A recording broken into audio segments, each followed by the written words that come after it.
There's a story some of you may have heard about the Buddha walking along the path, after he woke up, and someone said something like, "Wow, you look really great.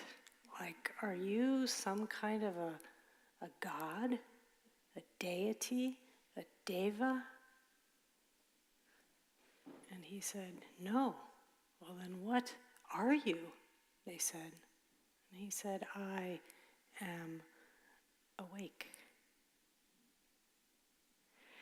So this archetype of the Buddha points us to this potential for waking up.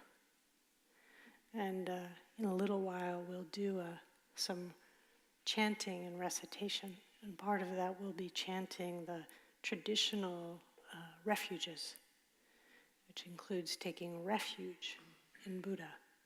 And we take refuge in this potential for awakening that the Buddha embodied, that the Buddha became, and which sits in each of us. So we sometimes, when we imagine, we think about the Buddha and are so inspired by all the wonderful things he said that he did, we think, oh, something over there, too big, too bright, too golden. But what it means to take refuge in Buddha is to take refuge in that potential, that seed of awakening, that love and understanding and peace and generosity and goodness that sits in each of us. Now, you might think I'm not talking to you.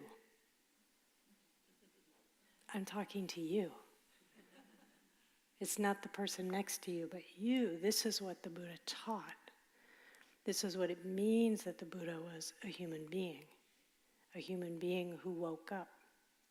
And you might, the word refuge in the English, or the Latin, I guess, translation of refuge is refuge. It means to fly back. And part of what's radical about the Buddha's teaching is that it reorients us. Right?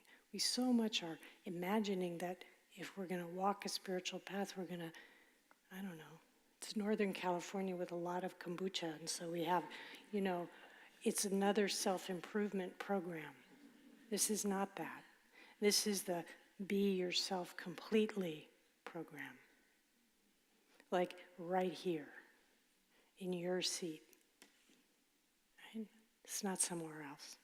So this flying back is this taking refuge in that seed of awakening. And, it doesn't mean you can sit back and just chill and drink kombucha all the time. It means, there's this great line from Suzuki Roshi. He used to say to his students, "You are perfect just as you are." That's what I'm pointing to, this inherent goodness, inherent Buddha nature, inherent seed of awakening in each of us. You are perfect just as you are. And, he said, you could use a little bit of improvement. So part of being human is straddling that. The Chinese character for human, Ren, is a stick figure that's stretched between heaven and earth, between our infinite possibility and our limitations. And each of us is that.